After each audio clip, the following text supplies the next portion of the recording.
Bem-vindo ao Conselho Consultivo. O governo grego aceitou continuar as negociações com os parceiros europeus até à próxima reunião do Eurogrupo, na segunda-feira. Bruxelas chegou a propor uma extensão do atual resgate, mas o executivo de Tsipras quer um novo contrato e mantém a ideia de que a Troika acabou. Começou com 3 horas de atraso, às 4 da tarde, para dar tempo que Angela Merkel e François Hollande regressassem da Cimeira de Minsk, onde mediaram as negociações entre a Rússia e a Ucrânia pela noite fora durante 15 horas. O acordo de cessar-fogo parece ter contribuído para acalmar os ânimos também entre os europeus. Depois de uma reunião muito tensa entre os ministros das Finanças, o primeiro sinal de acalmia chega ao mais alto nível. Επανέλαβε την δήλωσή του για τη συμφωνία που είχαμε μετά από τη συνάντησή μας σήμερα το πρωί, την οποία φαντάζομαι όλοι γνωρίζετε. Μια δήλωση που αποτελεί ένα βήμα σε θετική κατεύθυνση προκειμένου να συνεχιστούν οι διαβουλεύσεις μέχρι τη Δευτέρα, μέχρι το επόμενο τακτικό Eurogroup, να συνεχιστούν οι διαβουλεύσεις με επικοδομητική διάθεση προκειμένου να βρεθεί αμοιβαία αποδεκτή λύση. Bruxelas chegou a propor a extensão do atual programa da Troika, mas o governo grego quer um novo contrato. Chegou a circular nos bastidores de Bruxelas o rumor de que bastaria mudar o nome do programa para convencer o executivo de Tsipras. Mas fontes comunitárias reconhecem que os gregos que saem às ruas não vão ficar satisfeitos com meras alterações de vocabulário. Η μετάβαση από το μνημόνιο στο νέο ελληνικό πρόγραμμα είναι πλέον το αποκλειστικό και ουσιαστικό αντικείμενο των διαβουλεύσεων, καθώς και το ουσιαστικό αντικείμενο του επόμενου Eurogroup την ερχόμενη Δευτέρα. Η ελληνική δημοκρατία σε αυτές τις διαβουλεύσεις προσέρχεται με καθαρές θέσεις, τις υπερασπίζεται, διεκδικεί και πείθει. Δεν εκβιάζει και δεν εκβιάζεται. Fontes do governo grego garantem que ainda no Eurogrupo apresentaram reformas concretas com o respectivo impacto financeiro. No entanto, outras fontes presentes no encontro garantem que os gregos apenas se limitaram a enumerar as reivindicações e a descrever os possíveis conflitos sociais que podem existir se regressarem a Atenas sem uma solução.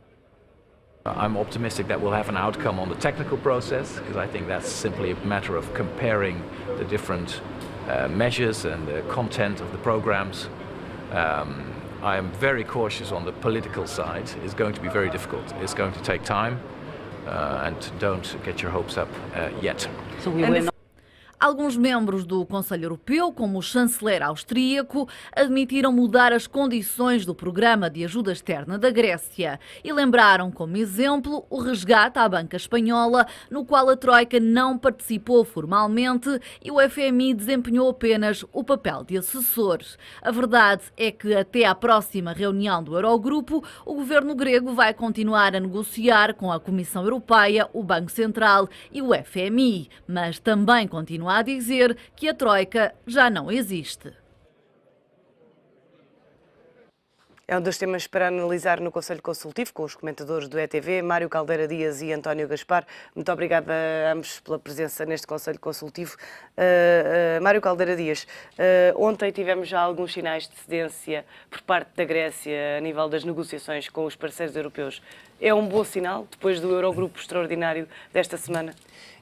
E é isso, e isso vai acontecer, e a Grécia vai querer parecer que ganhou mais do que realmente vai ganhar, não é? A Europa vai querer fazer crer que vai ceder menos do que possa ceder uma coisa ou outra, mas a Europa está muito entalada também, na medida em que não quer também criar precedentes excessivos que possam levar a situações idênticas, não é? Portanto, isto tem que ser gerido com algum cuidado e alguma complexidade. Também a Grécia tem que ser enquadrada, incluída, porque não há também grandes alternativas a essa solução, e mesmo quando eles falam na Rússia, na China, nos Estados Unidos, é um pouco bluff.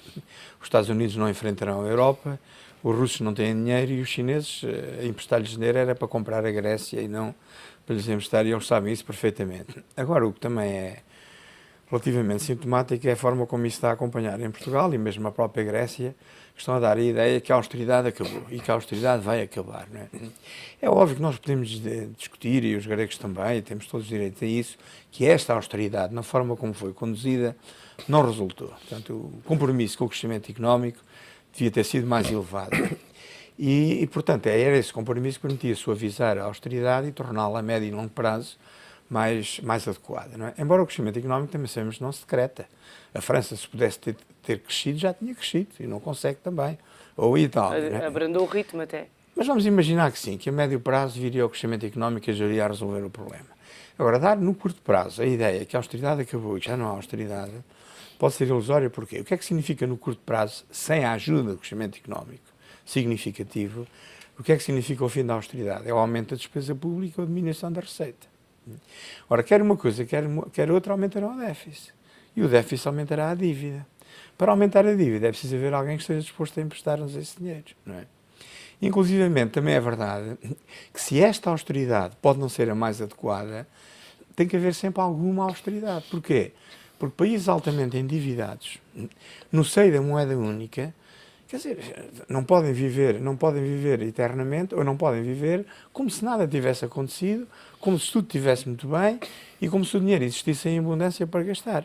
É claro que os países têm que viver com alguma austeridade, algum rigor e alguma contenção. E no caso português, há um outro perigo escondido, também haverá noutros países, mas eu estou preocupado com o nosso, que eu tinha vindo a falar já há anos, que é o problema de um crescimento económico em Portugal ou um alívio da crise resultar de uma expansão do consumo e de uma expansão da procura agregada em geral, mas do consumo em particular. Não é?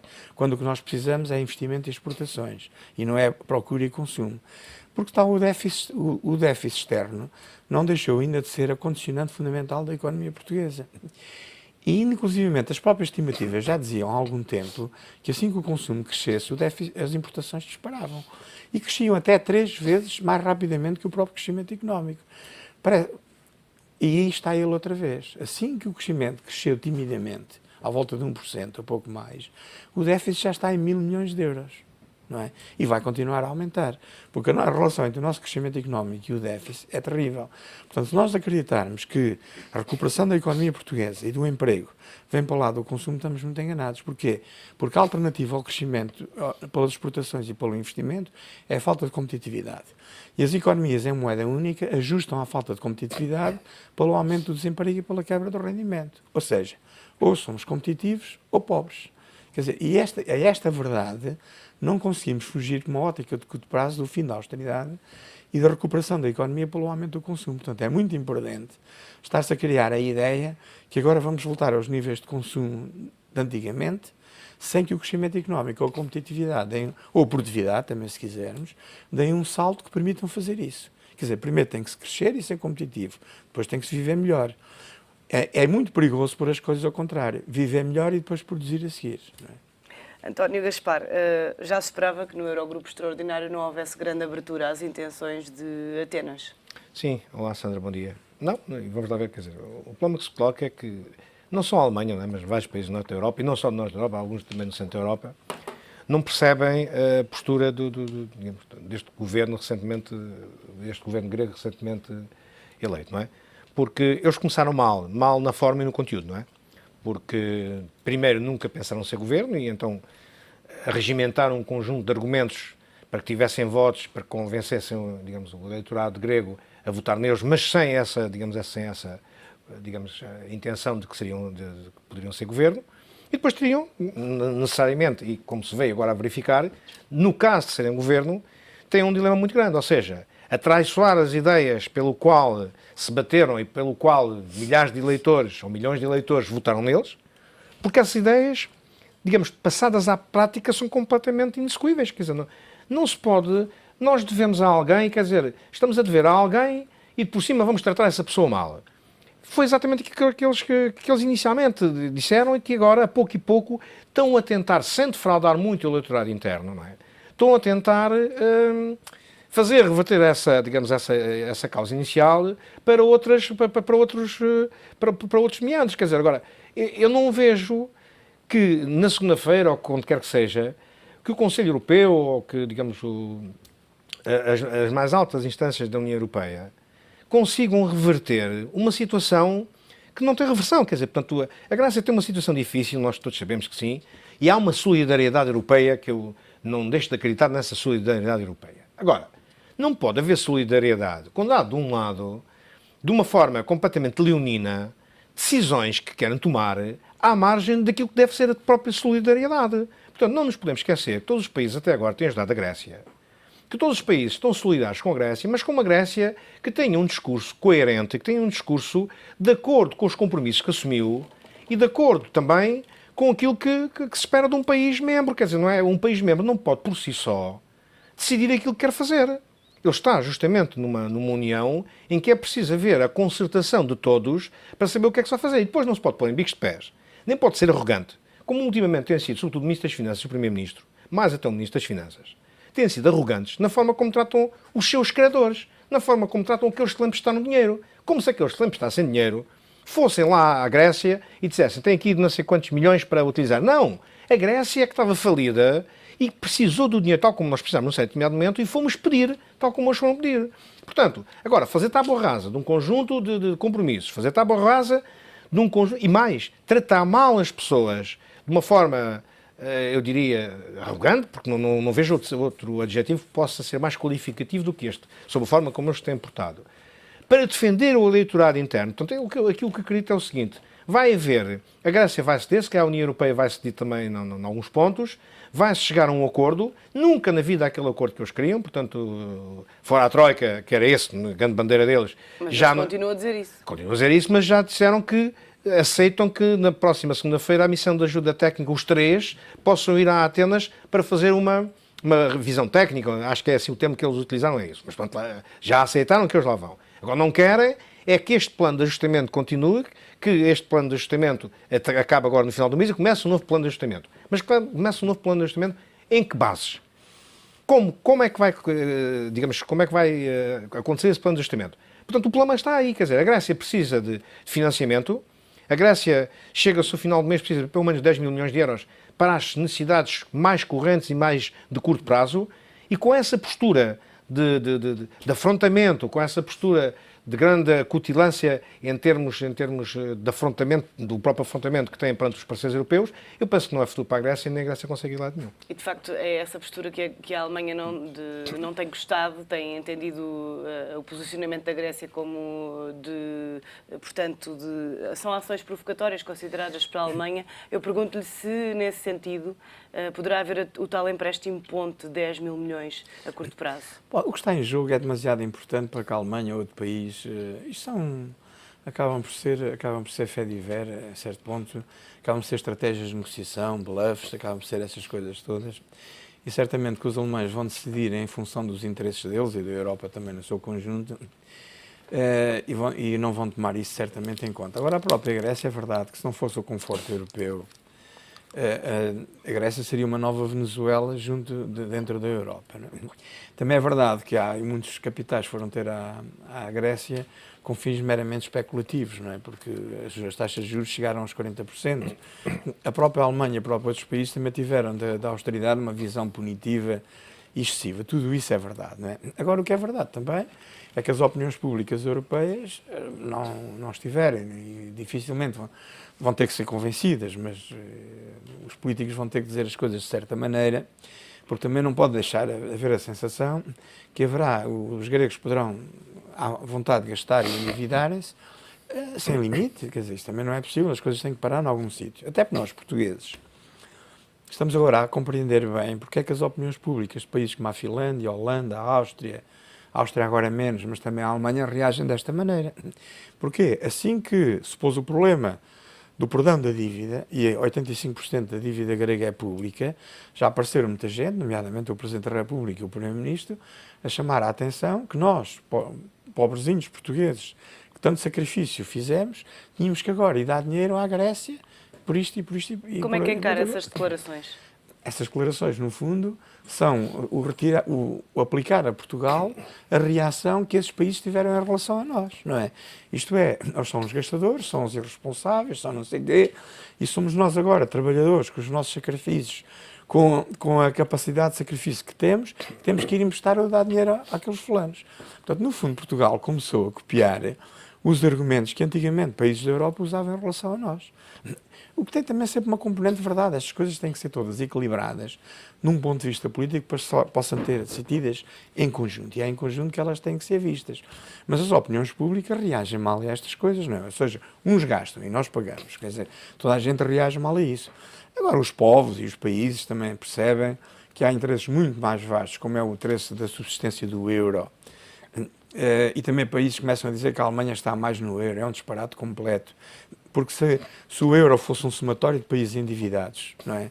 O euro tinha um futuro médio prazo, acabava, quer dizer, não tinha hipótese. Era uma moeda, às vezes comparam-se com os americanos, mas os americanos têm uma coisa que os europeus ainda não têm, que é a possibilidade de pagar as suas contas externas com a emissão de dólares, não é?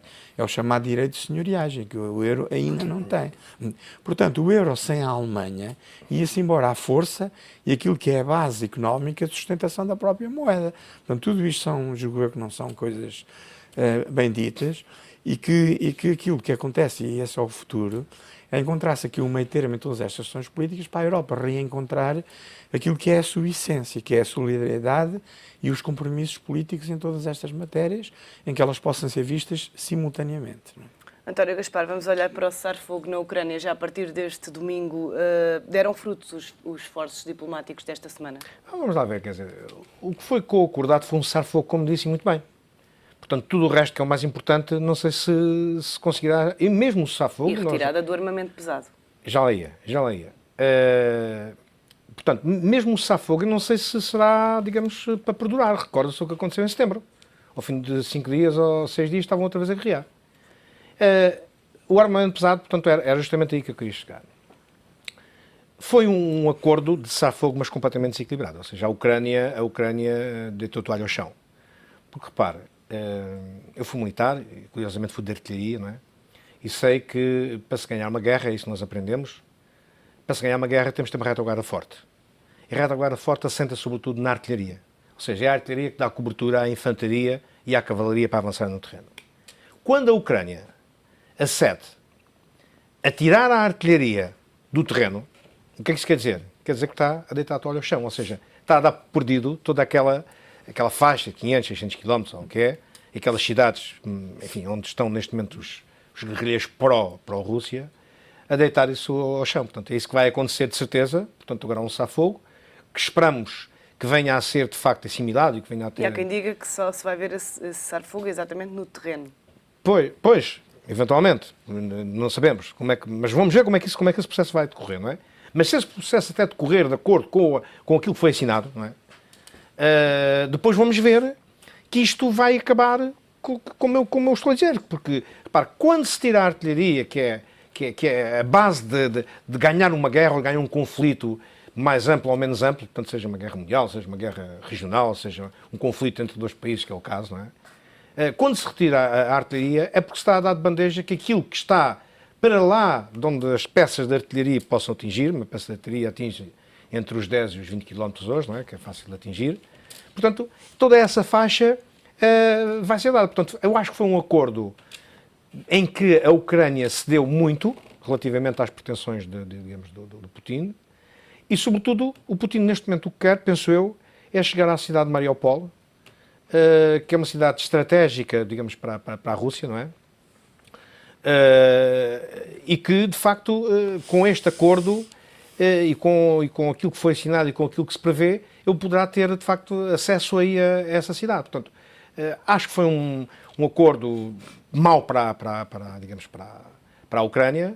A Ucrânia, se calhar, agora tem que se voltar mais para a União Europeia e tentar que as suas fronteiras sejam minimamente tomadas, porque vão ser diminuídas relativamente àquilo que era a antiga Ucrânia. Já foi a Crimeia e agora irão ser mais algumas faixas onde sobretudo naquela zona de Donetsk, que é onde esta guerra tem sido mais acutilante.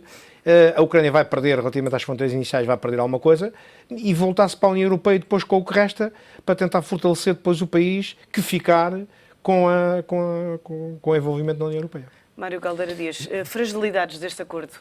Não, para já, para voltar atrás, há um disparate europeu no início disto tudo, que é o problema que é não perceber que a Ucrânia é uma das 3 Rússias, não é? É uma Rússia. E os europeus que já assistiram a histórias como Cuba antigamente e outras não percebem que o domínio das Rússias é outra coisa e que subestimaram ou subavaliaram a reação que a Rússia iria ter a esta matéria, assim como o próprio Putin deve ter subavaliado aquilo que a Ucrânia fez na altura. A paz, ou a guerra, quer dizer, acho que quando há um processo de paz toda a gente ganha com isso. A própria Ucrânia, tirando a questão dos independentistas, porque a guerra tem muitas componentes de irracionalidade e é mau para todos. Uma das características fundamentais da civilização, para além da cultura, da tolerância, é a paz, não é? E essa paz é boa para todos, não é? Só que ao falarmos nestas coisas todas, estamos a ignorar uma peça que a mim parece uma peça fundamental e que aparece só nos pés de página dos noticiários, que é o problema das sanções, não é? E julgo que essa questão das sanções é, neste momento, talvez a questão mais pesada e que pode ser uma das formas de acreditar que este acordo, finalmente, pode ter alguma base. E foi por elas que se chegou a este acordo? Se estiver implícito, e parece que sim, o aliviar ou até o acabar com as sanções da Europa à Rússia, não é? Mas para já ainda se mantém. Ainda se mantém, mas era bom para todos que isso acontecesse, para a própria Europa, para nós até, e para a própria Rússia, não é? Porque neste momento eles estão muito encostados à parede. A situação na Rússia é extremamente dependente do petróleo, como Angola, por exemplo. Estão muito aflitos, não diversificaram a economia e, juntamente com o problema das sanções, a situação russa é uma situação muito degradada. E, portanto, isto nos pode ajudar a perceber, mas é bom que se chegue de facto a uma paz, porque a civilização não suporta guerras. As guerras são coisas demasiado importantes para serem deixadas aos militares, conforme se costuma dizer, e uma guerra seria uma coisa terrível, não é? Portanto, é bom que tudo se faça para que de facto se chegue à paz, e aquilo que fez a Merkel e o Hollande e também julgo que os Estados Unidos é de realçar e é uma coisa importantíssima para a humanidade e em particular para nós, europeus. Mas a verdade, António, é que os Estados Unidos dizem que as sanções estão lá para o caso de serem necessárias. Sim, mas não, os Estados Unidos estão muito longe, quer dizer, muito longe da Europa, é mais por uma pressão psicológica do que outra coisa qualquer, quer dizer, para já não acredito que haja um conflito armado à escala mundial, não acredito, quer dizer, porque no momento em que isso poderá acontecer, poderá haver muito uma segunda guerra fria, enfim, isso poderá acontecer, também não acredito muito, mas poderá acontecer. Agora, quer dizer, o povo russo, as dificuldades que o povo russo está a ultrapassar neste momento, o próprio presidente Putin está a perceber que são as sanções que estão a ser aplicadas, conjuntamente com a baixa do petróleo, que estão a fazer com que essas situações sejam cada vez mais graves. Quer dizer, há de chegar um momento em que não pode recuar mais, quer dizer, portanto, não pode recuar mais nesse sentido de andar a adiar este tipo de situações. Portanto, há de chegar a um acordo, antes de chegar a um acordo, naturalmente, se calhar a um acordo em que a Rússia tente salvar a face, portanto, aos olhos, pelo menos do eleitorado ou do povo russo, que não foi nenhuma cedência que o Primeiro-Ministro fez ou que o governo da Rússia fez, mas de qualquer das maneiras vai ser com certeza encontrada uma solução. Os Estados Unidos vão se manter, quer dizer, numa pressão, vão fazer uma pressão, mas os Estados Unidos neste momento acho que são também os menos interessados em que haja um conflito armado à escala mundial. Portanto, porque isso, o esforço de guerra para os Estados Unidos, para a Europa, seria muito importante, seria muito grande, e a própria opinião pública, perdão, e o próprio Congresso americano, não sei se estaria disponível para financiar a guerra na Europa, não é? A Rússia fica agora menos isolada com este cessar-fogo? Ficará, embora o próprio Putin tenha que ir a ser algumas regras, não é? Mas, de facto, essa perspectiva de guerra, quer na Europa, quer mais ou menos alargada, é terrível, porque a guerra que houver generalizada será a última, não é? Portanto, e as pessoas, às vezes, não têm isto bem na sua cabeça e na sua ideia. Portanto, há que evitar a todo o custo. Porque o problema destas guerras é que, uma vez começadas, se tornam incontroláveis e nunca sabem. Sabe-se como é que se entra, mas nunca se sabe como é que se sai destas situações. Portanto, a melhor solução e a mais eficaz, e provavelmente aquela que é a única adequada, é não permitir que se chegue lá. E o facto dos líderes terem ido a Moscovo significa, de facto, que perceberam e deram importância a este facto. Não é? Muito obrigada a ambos pela presença e análise neste Conselho Consultivo e até para a semana. O Conselho Consultivo está de regresso na próxima segunda-feira.